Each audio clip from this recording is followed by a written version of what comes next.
Hello, everyone, and welcome to this month's presentation of Let's Talk, presented by the Visiting Nurse in Hospice for Vermont and New Hampshire. As always, I'm your host, Anthony Knox. I'm the Community Relations Manager for the VNH, and today we have a great presentation that we're going to be talking about with Molly and Jenny here about SASH and everything that's involved with the SASH program and how you can be a part of, working with these great individuals and get the support that you need to be able to live in your own home. So without further ado, I'm going to jump over to introductions and Molly, why don't we start with you since you're at the top of the screen? Okay, thank you. I'm Molly Bennett. I am the SASH coordinator for Windham and Windsor Housing Trust and in our Windsor, Vermont properties.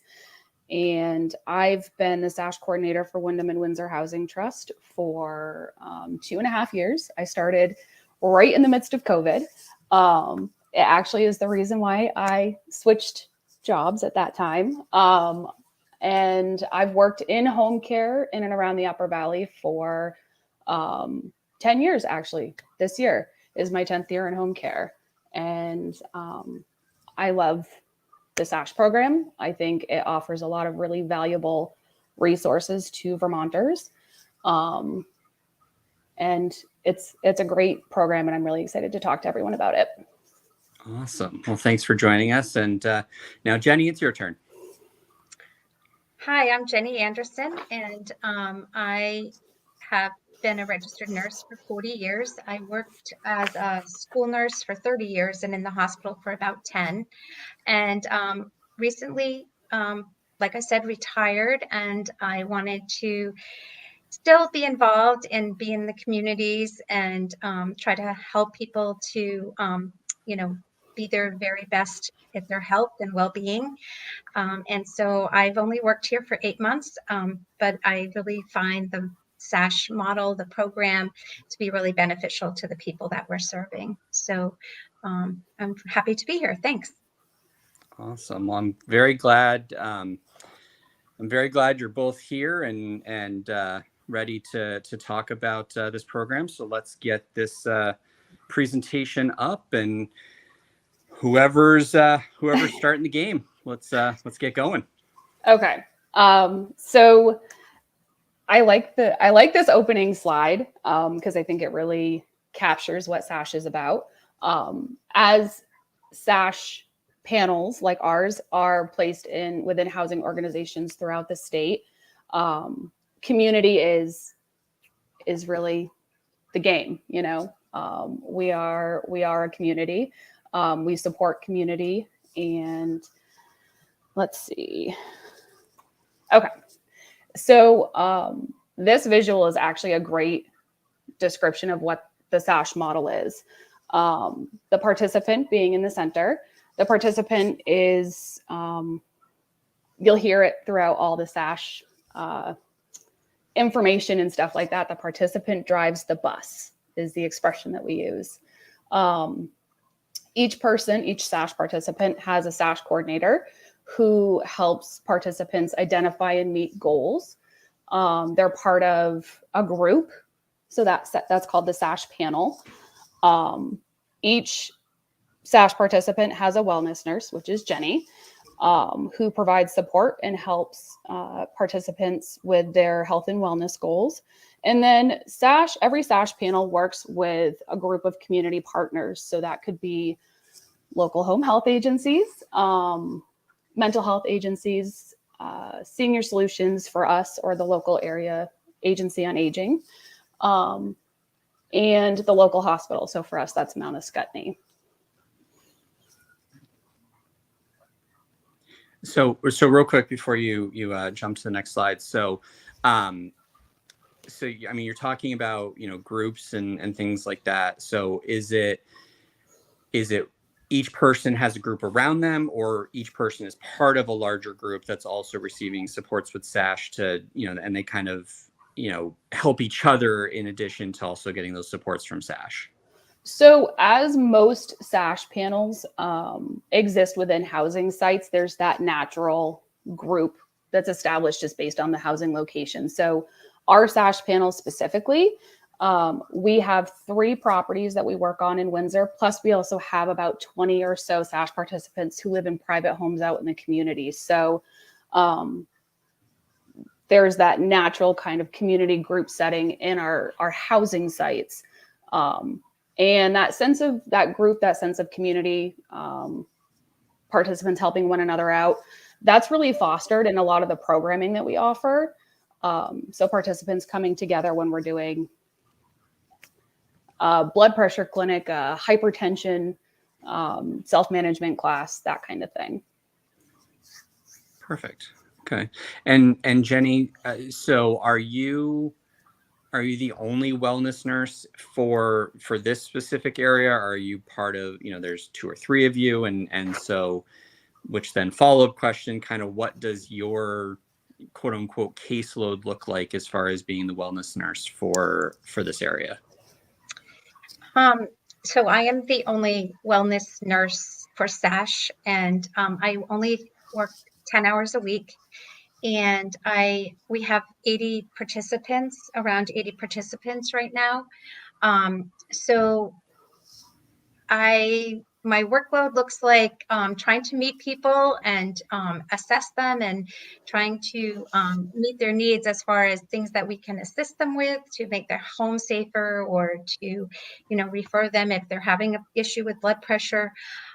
So that's pretty much what I do right now. I'm trying to help with some programming with Molly, which we're going to get into. So I would like to expand it more once I get to know all the participants. But like I said, I've only been here for about 8 months. So I'm trying to get my bearings with everybody. But yeah. Perfect. Excellent. All right. That answers all my questions on this slide. Okay. So this is just a little bit more about who and what is SASH. So SASH, I probably should have said this before, stands for Support and Services at Home. And we consider it a partnership of local organizations and agencies. So that for us, for our SASH panel, and every SASH panel looks a little different. For us, that's Wyndham and Windsor Housing Trust, our employer. Stewart Property Management, who manages the properties that are owned by Wyndham and Windsor. Visiting Nurse of Vermont and New Hampshire, so VNH. Senior Solutions, which is our local area agency on aging. HCRS is the local mental health agency. Mount Escutney and Bayada Home Health and Hospice.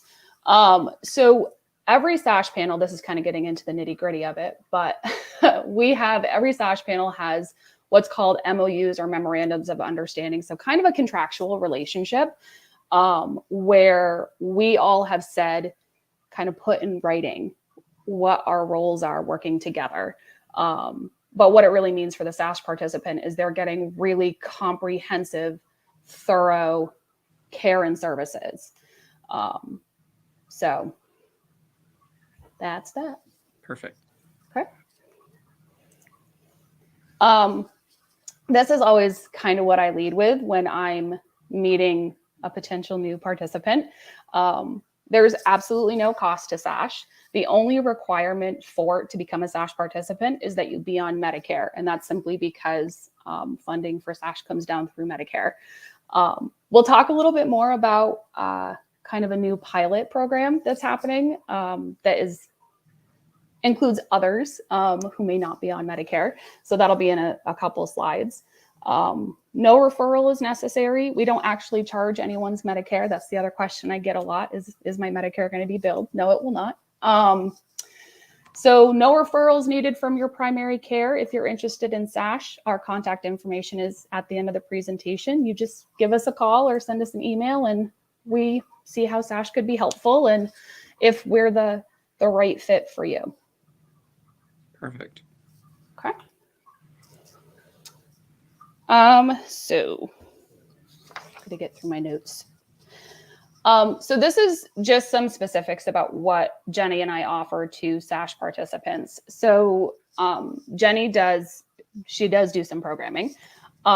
She says that she's working on programming, but she does programming all the time and doesn't even see it. So she offers a monthly blood pressure clinic at our housing sites. We are in the process of establishing a couple of foot clinics. I just recently finished facilitating a hypertension workshop for SASH participants. And then we have some walking programs on one of our housing sites. And so with these programs, I mean, I know you said you're trying to get the foot clinics up and running and things like that. And so these programs are just specifically for those individuals who are utilizing SASH services, or are these community-based, or how do they function? So the programs that we're offering are specific for SASH participants. And right now we actually are keeping them within, so a lot of our programming happens on our largest housing site in Windsor.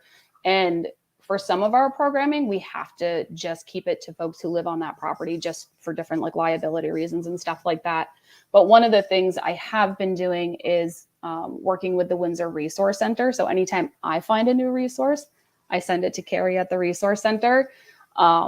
So hopefully increasing community access to these great resources that maybe we can't offer through SASH, but you know, could still be really useful to those in the community. So that is something that, you know, the Resource Center, Carrie and I, we worked together on a cooking demo through Vermont Garden Network back in November.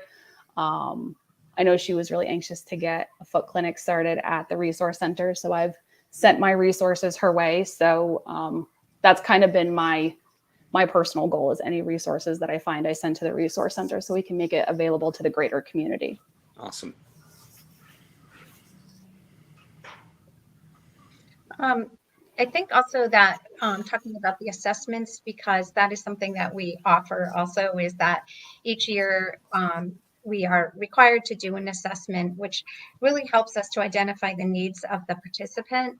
So such as like maybe handrails for being safer in the shower, or possibly you know, doing a home inspection, or some food resources, or, you know, dental health. So the assessment is also something that we offer. And from that assessment, we're able to, you know, look at what the participant might need to be healthier or safer in their home.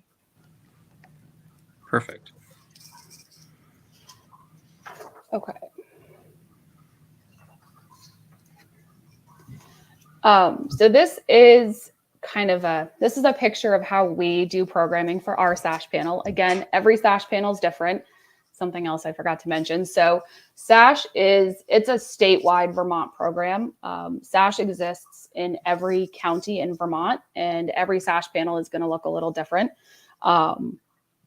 Very similar. Every SASH panel has a SASH coordinator and a wellness nurse, but how we kind of go about the day-to-day is a little different.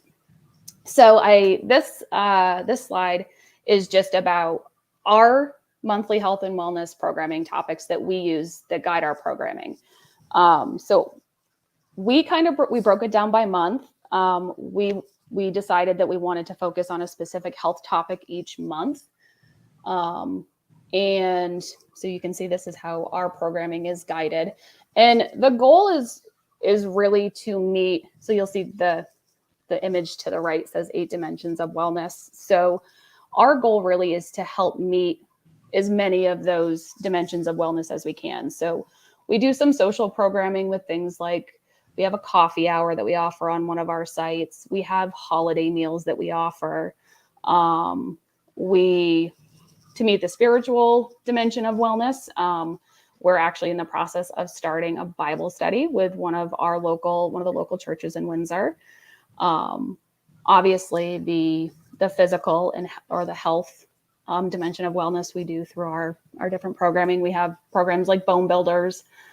Jenny and I have both been really anxious to see if we can find a way to start a Tai Chi group, or a seated yoga. So all of the programming is really based on the needs of the SASH participant. And as Jenny was just saying, our assessment is really what helps us determine what programming is going to be valuable for SASH participants, because as they're self-reporting the chronic conditions that they might be living with, we use that data to determine what is going to be helpful and useful for SASH participants. Perfect. Yeah, and so is there is there a specific reason as far as why each of the months were chosen to be what they are? I mean, mental health awareness, obviously, that is May. Yeah. Heart health is February. Those are more common, common kind of things. But some of these other ones, may or may not be as common as a February or a May in particular. Correct. So the information that we use, part of the SASH program is we have to create what's called a community healthy living plan. And that's taking like the 5 to 7 most chronic conditions within the SASH panel. And we use that to guide our programming. So some of the programming that we've offered is just based on the data that we've gotten from assessments. But like you said, heart health, September is Falls Prevention Month. And that's just because the majority of the population that we're working with are older adults. And these are just chronic conditions that you see within that, that population. Mental health, actually, May is Mental Health Awareness Month. One of the things that we discovered during, I guess, since COVID, was we had more participants self-reporting issues with anxiety and depression. So we really wanted to make sure that mental health was part of our focus in our programming this year, whereas it may not have been as much of a focus in years past. And I think that some of the months like June, we thought like exercise would be a good time. Maybe we can get them outside, get people outside, and nutrition. Also, there's a outdoor activity that we were going to do with nutrition. So some of them are based on what's available at the time. And then as far as the immunizations, trying to gear up for the flu clinics and that kind of thing. So those are the reason we picked some of those months. Correct. Perfect. So we do have a question from a viewer on YouTube. Cindy wanted to know, does SASH interact with local community nurse programs? We do. Yes. We work with the community nurse program. So the towns that we serve are Windsor, Heartland, and Reading, Brownsville. So we interact with those community nurses. We actually get referrals from the community nurses because the community nurses locally are fantastic. But sometimes some of the resources that they need are things that I could help with, whether that's applying for 3 squares or when VRAP was still around, I helped a lot of people apply for VRAP. So yes, we work very, very closely with the local community nurses. Perfect. And we love them. They're fantastic. Yes, they are. There's no doubt about that. And do they also help with some of these wellness programming topics, or is that just the two of you that are really focused on that kind of programming? They haven't helped us with the programming as of yet, but that doesn't mean that they couldn't help us with it. We just haven't reached out to them to see if they were interested, I think, in providing any supports for that. But it's a great idea, actually. And one of the things that so the way that we address programming for our SASH participants who live out in the community is we have to be able to offer them whatever the local programming options are. So whether that's a community foot clinic or a community cholesterol clinic or bone builders, somewhere out in the community, because we can't necessarily bring people onto our housing sites. So that's where I could see us collaborating with the local community nurses is they might be more aware of resources and programming available in their individual communities. So. Excellent. Okay. I keep forgetting that I'm driving. So the next few slides are about a pilot program. It's called SASH for All. And SASH for All started in September of 2022, and is being piloted strictly in Brattleboro. And Wyndham and Windsor Housing Trust and Brattleboro Housing Partners both have SASH for All pilot programs going on in those housing sites. So I think between the two organizations, there are 6 or 7 housing sites that are going to be offering SASH for all. So this is for those folks who may not be eligible for traditional SASH if they don't have Medicare. So the goal for SASH for all is to meet the needs of the rest of the community, those who may not be able to access traditional SASH. So this could be younger folks, people with children. Originally it was called family SASH, but then we realized that was a little too restrictive. So it's called SASH for all.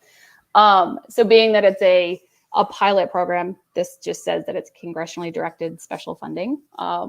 So that just kind of says where the money was coming from for it. So the purpose of SASH for all, very similar to the purpose of a traditional SASH program, providing support and resources. It's free and voluntary, as it is in traditional SASH. Assessing participant health and wellness needs. I would say what's the most different about SASH for all versus traditional SASH is you're going to see more households. So whereas most of our participants are single or possibly married couples, SASH for all is going to also have possibly children, families participating. So connecting with resources and helping meet individual and family goals.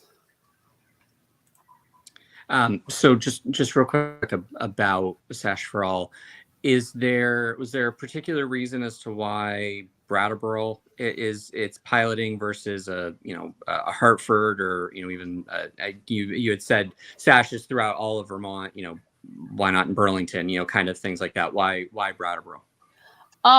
So originally, actually, there was another SASH panel somewhere else in the state, in central Vermont, that I think was originally going to be piloting the program, and then for various reasons was not able to. So I'd love to tell you that I know exactly why. I think this is completely an assumption. I assume it's because, so there's two housing organizations that exist down in Brattleboro, Wyndham and Windsor Housing, whom we work for.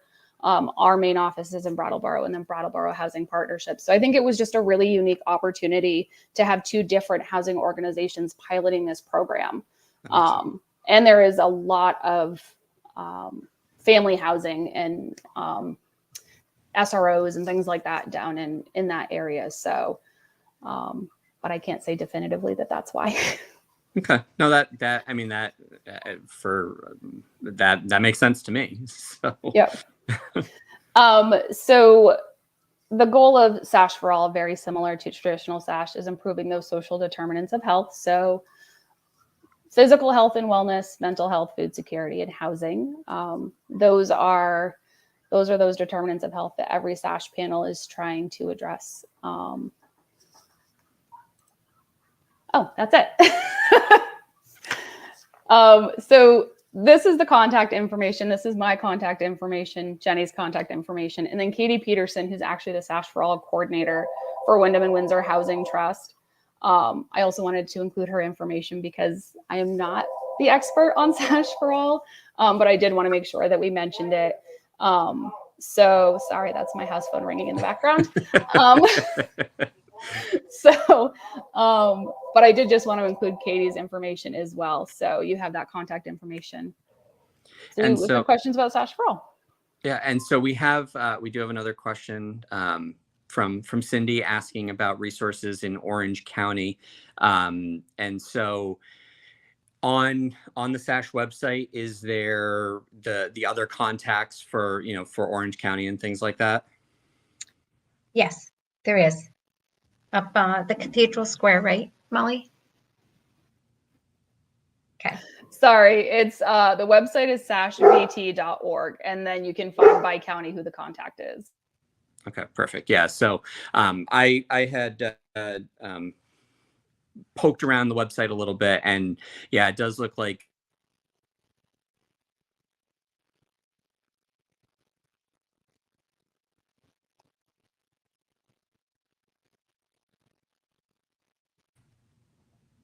I'm not sure what happened there. I think we had a little lag of stuff. Apologies to anybody watching this live and or watching streaming it, but just what I was saying. So it on the website, it looks like that you can find any and all specific contact information for those individuals in each of the locations. I mean, obviously, from the visiting nurse and hospice perspective, you know, we predominantly provide supports to people in Windsor and Windham counties. We start, you know, getting on the edges of you know, some of the other counties right next to us and things like that.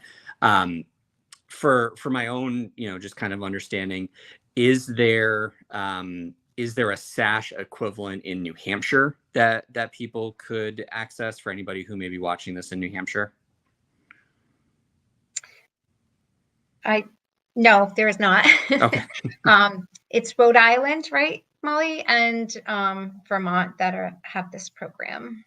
Correct. We SASH exists really in very select locations in Rhode Island, but throughout the state in Vermont.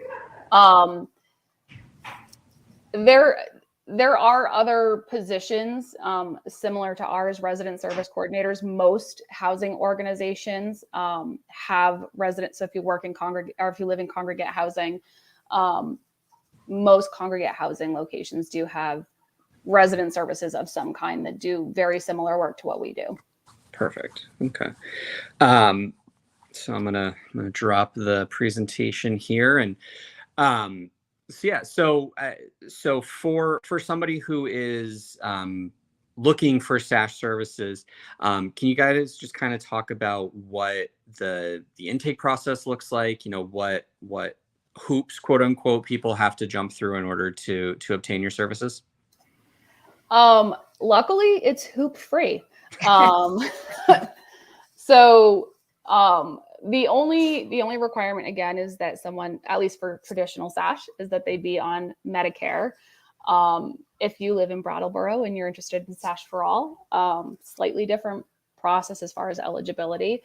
But as long as a SASH panel is accepting new participants, a full SASH panel like ours, we cap at 100 participants. There are some SASH panels throughout the state that are called that are considered a half panel. So I think they cap at like 50. So it just depends on if a SASH panel is accepting new participants. Most SASH panels, if they're not accepting new participants, they do start a wait list, and they do try to direct people to resources that they might be needing, so people aren't going without services. And then other than that, if say it were someone that was interested in SASH in Windsor or kind of one of our surrounding towns, Jenny and I come out, we do an assessment. A new assessment probably takes 2 hours, an hour and a half, 2 hours. And we get health history.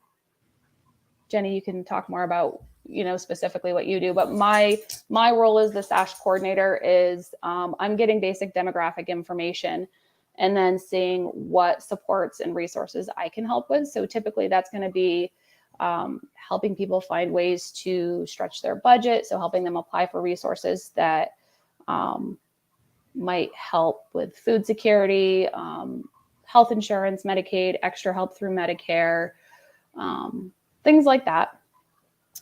And then Jenny, you can talk about what you do if you want.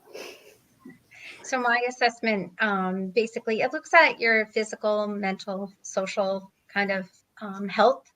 And, you know, based on that, like I said before, you know, we decide, you know, we figure out if there's some needs that we can help to make your home safer, or to refer you, or to, you know, collaborate with your medical home to try to, you know, talk about your medications or try to support you that way.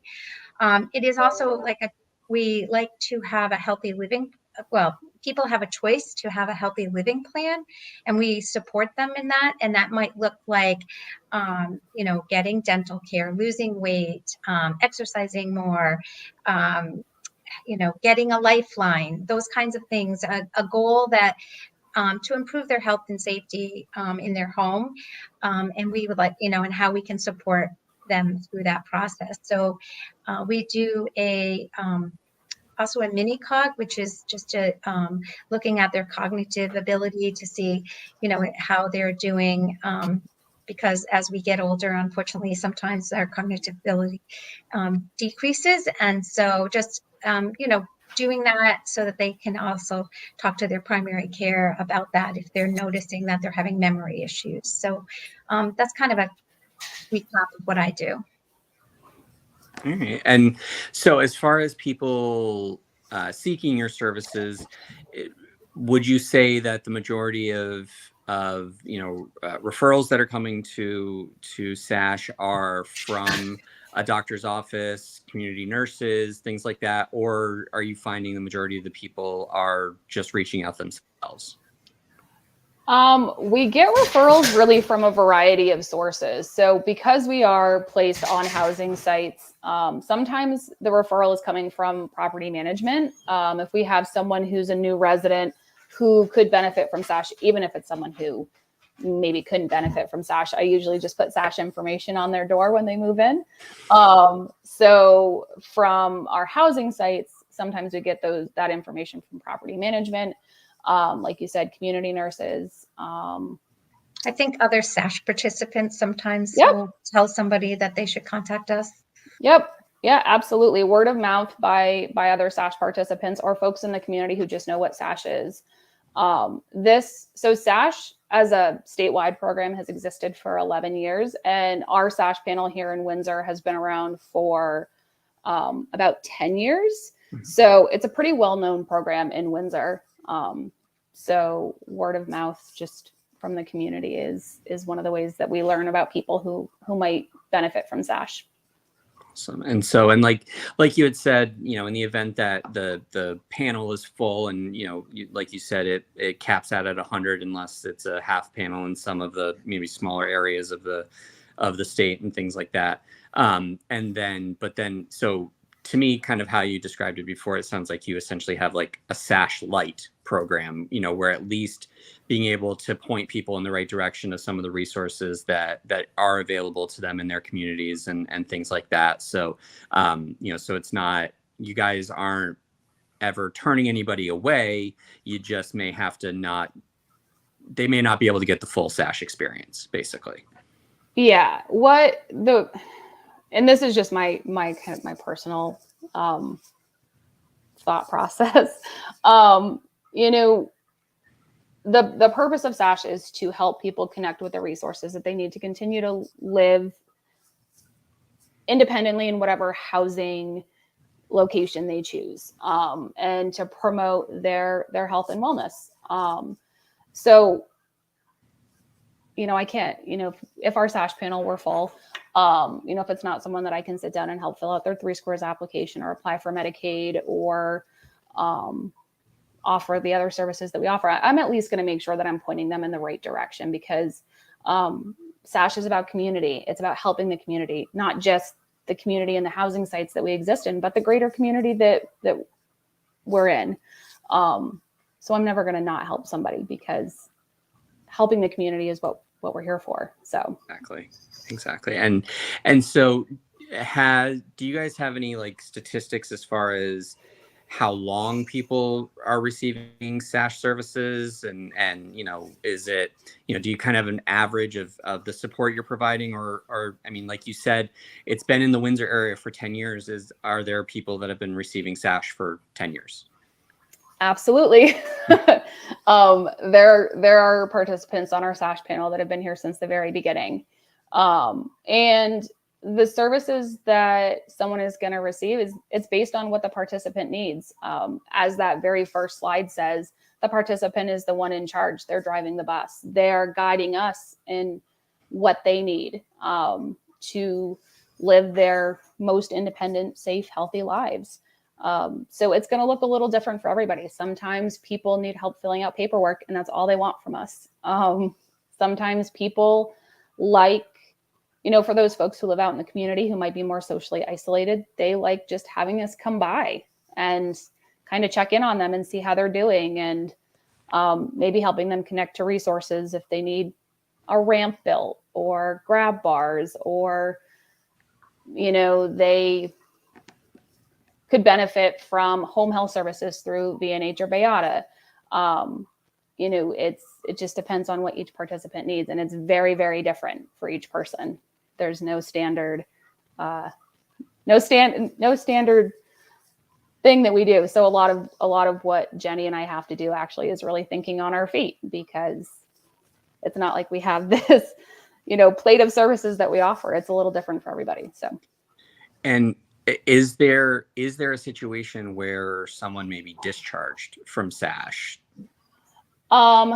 Yes. So there's a variety of situations that might come up. So if someone moves into long-term care, the last thing that we want to do is duplicate services. So, if someone moves into a long-term care setting, they're gonna come off a SASH panel. If someone's living in the community and they go on hospice, they actually can stay a part of SASH, because we could still help meet some of the needs, helping them connect with resources that they might still need above and beyond the health services that they're getting through a hospice agency. People have voluntarily come off SASH because they found that they weren't really accessing the services. I'm trying to think of other situations in which people have come off the SASH panel. That's kind of the basics. Yep. Okay. And on the sashvt.org website, on there, is it kept up to date as far as if a panel is full or anything like that, or do you need to call to check in to see if the panel is full? You would have to contact whoever the person is for that region. And if you looked at Windsor, Vermont, it actually wouldn't be my contact information or Jenny's contact information that would come up. It would actually be what's called an implementation manager. So within every kind of geographic region of the state, there's one person who kind of serves as like the contact for that region. So that implementation manager gets your information, and then they send it to the appropriate SASH coordinator for follow-up. Gotcha. Okay, perfect. But that person wouldn't necessarily know, though, if a SASH panel is full. So, because like I said, there are people who've been on the SASH panel for 10 years, and then there are people who are on and off the panel in 6 months. So, and it does change frequently. It does. Yeah. Yeah. So. All right. So for anybody who is watching this live, if you have any questions before we depart from this presentation, please get it into the comment section now. For anybody who is watching this, streaming this after the fact, again, sashvt.org is going to be your best bet for contact information to, ask any more specific questions about SASH, or to find out if there's panel availability or anything like that. Currently, I'm not seeing any new questions popping up in the comment box. So both Molly and Jenny, I want to thank you both so much for being a part of this Let's Talk presentation to talk about SASH, and and being available to answer any additional questions that may come after the fact. I know I've had several people reach out to me, and I've forwarded emails on to you guys to be able to follow up with people. So, again, for anybody who's watching this too, feel free to, still email me, and I'll get it to Molly and Jenny, because they're going to be able to answer it, not me. So, but we'll be able to go from there. So, but again, Molly, Jenny, thank you both so much for being a part of this. Thank you. All right. And so for everybody watching this live, again, thank you so much for watching live. If you're streaming it after the fact, thank you for that as well. And we will be back next month with our next installment of Let's Talk. So enjoy your day.